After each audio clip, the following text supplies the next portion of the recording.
skies and worlds where our dreams come alive. I'm going to be teaching you how to make a table Pong game.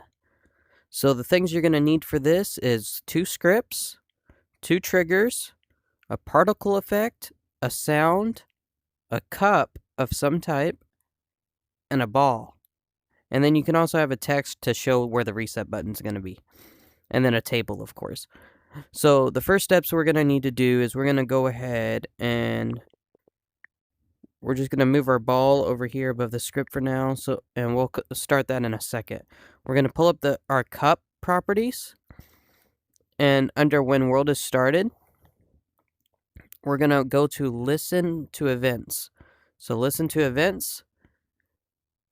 And we want 2 of those. We're going to make 2 variables for right now. And that's going to be our trigger, which is going to be the one in the cup. And then our reset, which is going to be our reset trigger. We can go ahead and make our sound. So SFX, object. We're going to do FX for our particle as well. So under listen to events, it's going to be for trigger and our reset. We're going to go back up on our events to when trigger is entered by object and also when trigger is entered by player. Our player one is going to be the reset, and then our object one is going to be for our trigger. So when the trigger is entered by object, that's going to be the ball going into the cup. So we're going to play a sound. We're going to play a visual effect. We're also going to set our trigger detection to false. And we're going to set our object visibility to false. So I forgot to add cup as a variable. So we're going to add that as well. No, I lied. We don't need cup as a variable. Scratch that. I forgot because we're going to be attaching this to the cup itself. So set self visibility. That's going to be the cup. Okay. So this is all correct. So when trigger is entered by player, we will set our detection back to true and our visibility to true as well. So, and then we're going to make sure to drag over our variables, play sound, play effects. Okay, so when world is started, we're listening to the events from these triggers. When the trigger is entered by player, we're going to set the cups. We're going to set that trigger detection, which is this trigger. Set trigger detection to true, and then set trigger detection to false there. Self visibility. That should be good for that. So we want to go ahead, because we're going to group all this together, so we're going to want to, what I'm going to do is I'm just going to go ahead and set up my objects tagged. We're just going to call this ball. Then we're going to go over to our ball, and we're going to just go ahead and do the gameplay tag for that. And we're going to scale this into the cup.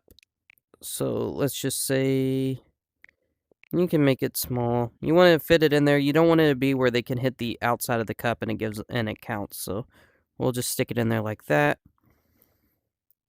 I'm going to go ahead and pull up my properties of these 2 things before I group it together so I can have them ready. And we can just scale that down a little bit and stick that down in the cup like that. So now we can highlight them all together and group them. Then I can pull up the properties of this group and I can attach the cup script. So now it's going to ask what everything is. I'm probably still going to have to zoom in. The FX is this. The SFX is that. I should have had the properties of the trigger pulled up, but I forgot. So trigger goes into this trigger. And then the reset is going to be this over here.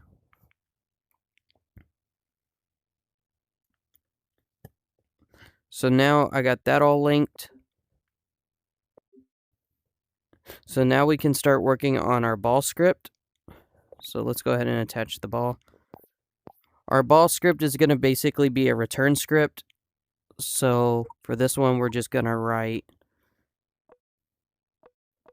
original position. That's going to be a vector.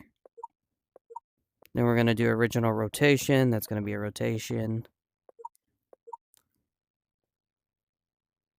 So on world start, we're going to set our variables. Go to operators and you're going to scroll down to right here. Position of object is for the vector, rotation of object for the rotation. Then we're going to go back to values and go down to self and drag that into the object slots. So when world is started, set these. Now we're going to go to events and we're going to scroll down to when object is grabbed by player, when object is released by player. We're going to go back up and we're going to cancel sending event when it's grabbed. We're going to send event with delay for you can change these seconds depending on how your table is laid out. So when object is released, it's going to send this event after 3 seconds. When event is received, we're going to go to motion and we're going to move to and rotate to. And we can just drag these variables and replace those down there. So how this works is when world started, I'm setting my position and rotation of the ball. When I grab it, it's going to cancel that event. When I release it, it's going to send that event. And when that event's received, it's going to return it. So now I can go and I can grab this ball. I can make it a grabbable. And have physics. So hit both. And as you see, it's not bouncy. So we want to go over to physics. And let's add a little bounciness to it. So there's a little bounciness. There we go. Let's try to turn mass down.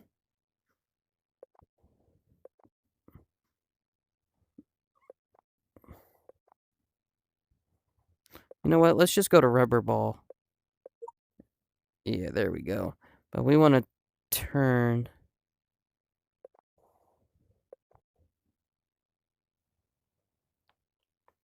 the...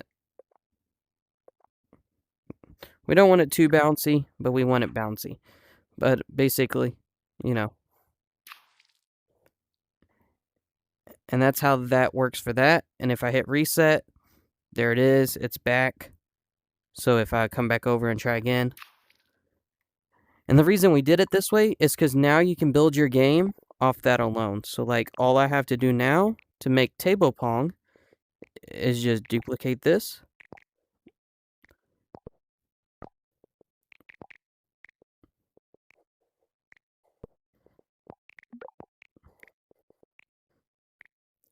And then I can highlight all of these.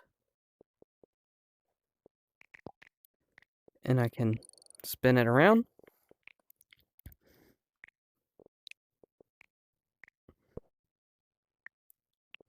And then we can grab some balls like this. And then you can,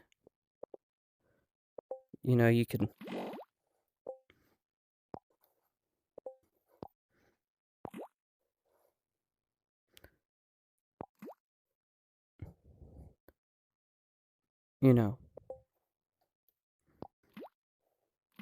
whatever you want to paint it can be any color.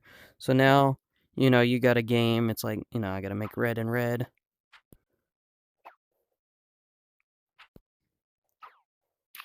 And there we go. And that's how to make table Pong.